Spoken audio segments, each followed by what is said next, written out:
Perhaps 2026 is the year that you are interested in selling your work. Let's talk today about the different avenues that you have available to you for selling your work, whether it is in a gallery, through a juried or not juried show, or on your own. First, let's jump into galleries and everything that encompasses. Okay, if you are in a gallery, there are a couple of things to note and be aware of going in.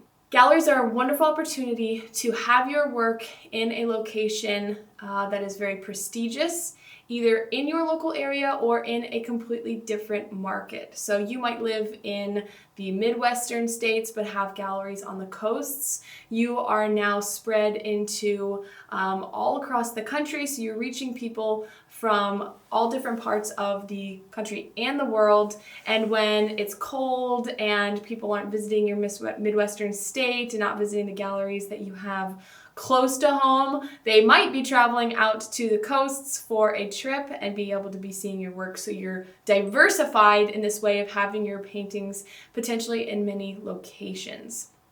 Galleries can also introduce you to a pool of collectors, a bunch of eyes on your work that wouldn't necessarily see them otherwise. They can also help manage those relationships so that you are freed up to just paint and you're not having to deal with the shipping and the communication between the collector and all of that relational management that goes into selling work, which then takes your time. There is a con to these things, and the con of them managing all of that for you is that you as the artist are usually, it depends gallery to gallery, but usually since the gallery holds the relationship with the collector, you never know who your paintings are being sold to, not their names or their addresses, because the gallery, that's their job. They retain that information.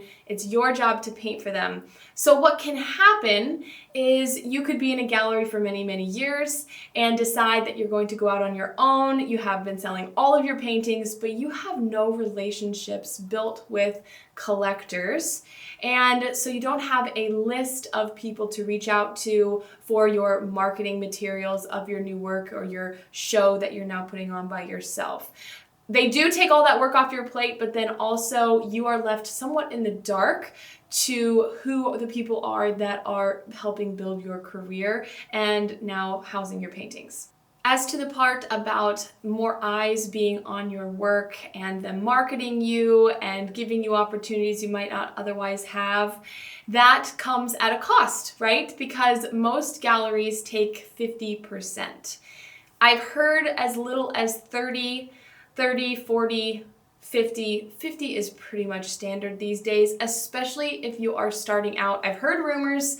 I don't have necessarily concrete evidence, but artists further in their career have a little bit more leverage with these galleries, and I believe have negotiated a different percentage than a brand new artist. A brand new artist will be offered usually 50-50, and the framing is usually on the artist and the shipping. So there is a hefty financial cut that the gallery takes. Okay, this con can be worth it. If the gallery is actively marketing your work, they believe in your work, they believe in you, and they want to actively sell you to the people coming into the gallery. If they are a friendly gallery, at all. You know, if people walk into the gallery and they are greeted warmly and invited to stay, and the docent is available to chat about the works that they're looking at, that 50% could be worth it. If they are actively working on your behalf, have a strong social media presence,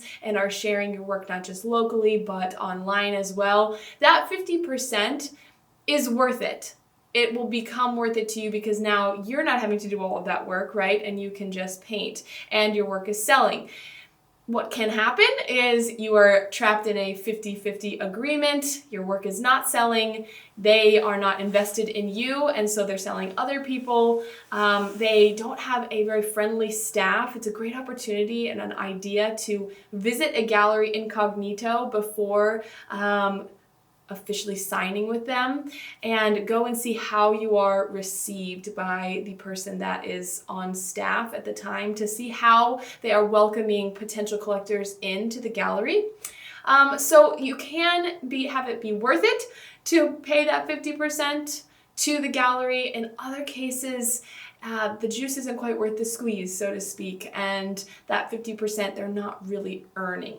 There's also this phenomenon of vanity galleries, which can be helpful for some artists, maybe as they're just starting out. Let me tell you what a vanity gallery is. So a gallery that anyone can be welcomed into if they pay a monthly fee. These do exist, and depending on your career stage, it either is a good idea or a bad idea. What happens when anyone can get into anything, right, is usually there's not a standard set for the type of work that will be allowed, as there is in other galleries or places that are by invitation only. The people that are doing the inviting and running the gallery have a certain standard and style that they know their collectors and their local area are after, and they then curate the list of artists that they invite into that gallery to fit that in order to have the most success, not only for the artist but also for the gallery, because the gallery is a business. In a vanity gallery, anyone can get in and all they have to do is pay. Again, this can be helpful for certain parts or certain points in someone's career, but it also, let's put it this way. If you're in a gallery on the wall with a living master, that living master's work and their reputation is carrying over to your work, and you look better by association. You're on the same wall, you're in the same gallery. Wow, if they don't know your name, well, you're on the same wall as so-and-so, you must be good if they're not someone that necessarily knows their taste or knows painting very well. By association, you look better. The same is also true in the reverse. If you are the best person, best painter, best draftswoman or man in the room, the other lesser quality works are actually bringing you down and sort of hurting your reputation. So those are a few thoughts about galleries in general, the pros and the cons, and things to consider if a gallery relationship is something that you are looking to pursue in 2026 and beyond. The second way that you can start entering the art market and marketing yourself, marketing your work, and then selling work is through shows. There are juried shows, there are non-juried shows, shows locally, regionally, nationally, internationally, in person, and online. Lots of options for you out there for different societies to join and participate in their shows. And here are some thoughts about why entering shows could be a good idea for you as you're looking to expand your career, sell more work. Particularly by entering a juried show, you build a credibility in the art world, similarly to what we were talking about with the galleries, the invitation-only galleries. There's a certain standard. It is not a given that you will get into the juried show, and there is a standard that is being accepted. So there's gravitas with then being accepted into a juried show. It gives you the opportunity to build a curriculum vitae, or sort of a resume, so to speak, of a list of the year, the award, or the show that you were juried into, and then if you got an award, then that award, the location of the gallery that it was hosted at, and the city in which that happened. That starts to build up over time as you're entering these shows. You put that on your website. And as people are checking out your name, they see, some people don't know the art world. They don't have a well-rounded taste. They don't know exactly what their taste is or what is good or bad. And so they're looking for reasons to spend a probably hefty amount of money on a painting. They think they like it, but they just need some external validation. Is it good? Really? I like it, but I don't know anything about art. We hear that so many times. That curriculum vitae and that statement of here's all these reasons other people have validated my work could be the tipping point for that collector. Being in a juried show also usually gives you the opportunity to get into a new art market. So if it is a in-person show, not an online show, your piece that was juried in will be shipped to that gallery, and more often than not, it will be in a place different than where you live. So you are now in a gallery that you don't have a contractual agreement with.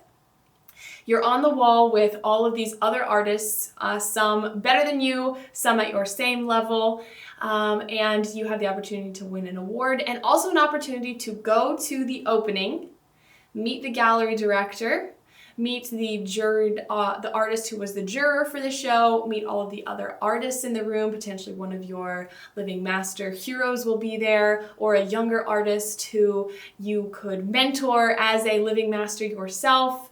And also the opportunity to meet collectors and make a relationship with them. Perhaps they are looking at your painting on the wall and they have an emotional reaction to it, and they start thinking that they need to bring it home. You are right there to chat with them and make a relationship and maybe seal that deal or create a relationship for them to buy more paintings in the future. The easiest people to sell to are the people who have already bought your paintings, and the most likely to buy more.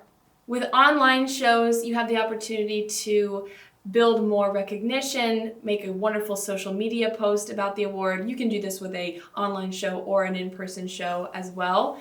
You also have the opportunity to receive award money potentially without having to have the expense of shipping the painting, framing the painting, having the painting even available for sale. There's lots of options out there for you, and I highly recommend maybe beginning at a local level by entering shows, but then quickly expanding and having your sights set on regional, then national, then even international shows, so that you can see what the greater art world is doing and not be trapped in just a local environment, because depending on where you are in the country, paintings sell for different prices. On the coasts, usually the price tags are much higher. In the middle of the country, much lower. It's very helpful to have a very wide perspective of the art world, see what other people are doing, how they're framing, what their prices are, how they signed the piece, what varnish it looks like they're using, and just have as much information about what's out there as possible so you can be informed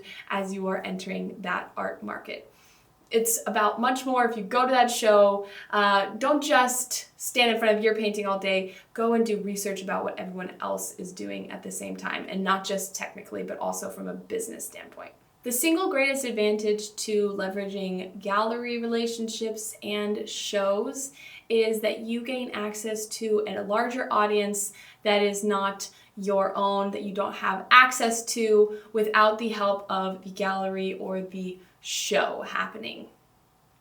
This is also changing a little bit in the modern world with the rise of social media and the ability to then market and sell yourself. So let's move into our third point and topic of discussion, which would be selling your work, representing yourself, and ways that you can do that.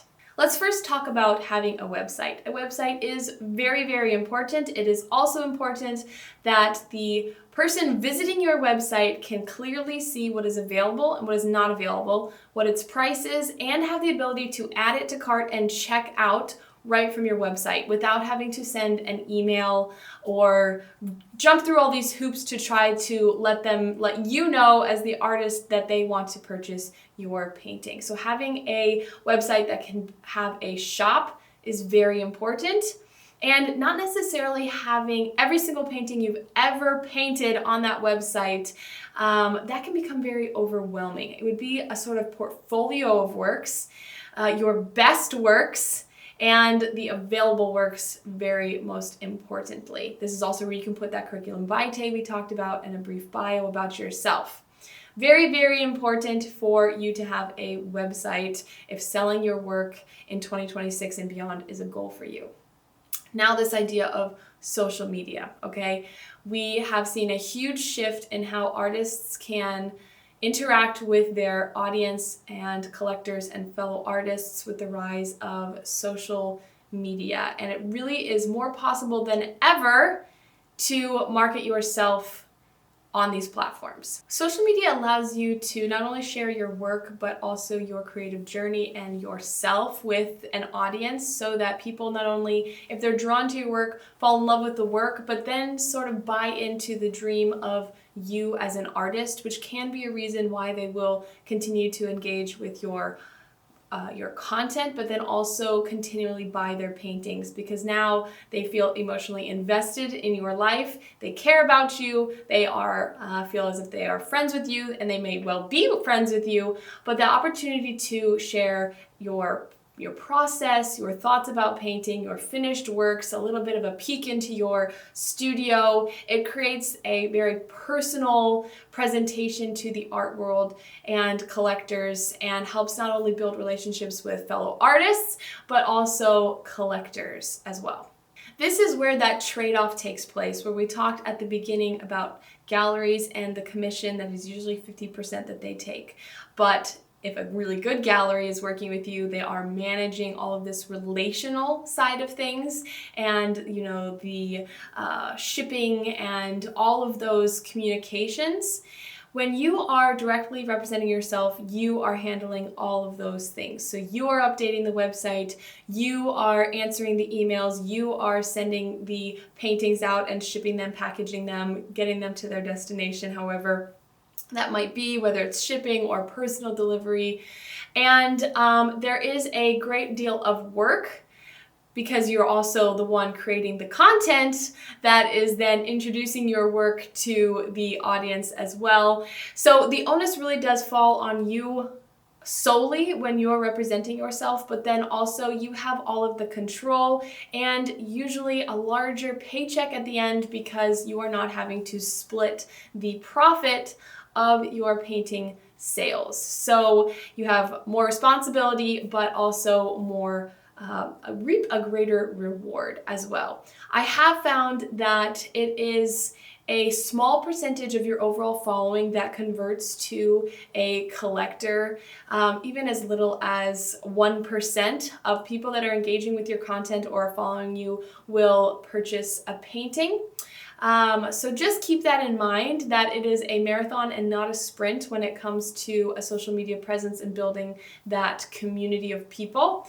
And doing a lot of these things in tandem is probably the most efficient way to build a career. There is no one way to build a career as an artist, and in fact, it has changed significantly even in the last several decades. Magazines used to be a huge way that artists built their careers, by just taking ads out in magazines. That is one way I haven't mentioned in this video. It is still an avenue for marketing and getting eyes on your work. It's changed a little bit, and I think social media has sort of supplanted magazines for certain demographics, but not all collectors are on social media. So that's another thing to just keep in your cap to think about.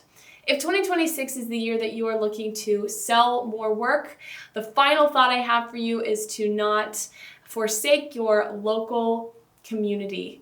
And if representing yourself is the goal, don't overestimate, or underestimate rather, the power of hosting an open house where your studio is open, you have some tea and some cookies available, and all of your friends and family and their friends and family are invited to come in, talk with you. You have paintings on the wall, you've shared the range of prices that they can expect, so they don't feel awkward coming and realizing that everything is outside of their budget, and now they are trying to leave as quickly as possible. Don't underestimate the power of those collectors that are already built into your life, already invested in your career, and looking to support you and put beautiful art on their walls. I'd love to hear your thoughts about this idea of selling your work through galleries, shows, and through your own representation. Please let me know what your top tip for selling your work is, in case it could be helpful for other viewers. And if you have any questions, don't hesitate to put them in the comments below as well. This topic is one of the myriad of topics that we cover together in the Broadcasting Brushers Patreon, where we're painting live models from life twice a month for 3 hours. I'm sharing about my process. You can see my painting and my palette the entire time. You are painting the same model right alongside me from a 4K resolution live stream. And the entire time we're chatting like friends painting together in my studio, which is exactly what it is. And I'm available for questions. There are artists further in their career even than me in the community, some at the very beginning. And it's a wonderful melting pot of not only technical painting information, but also business advice. I hope you will come and paint with us.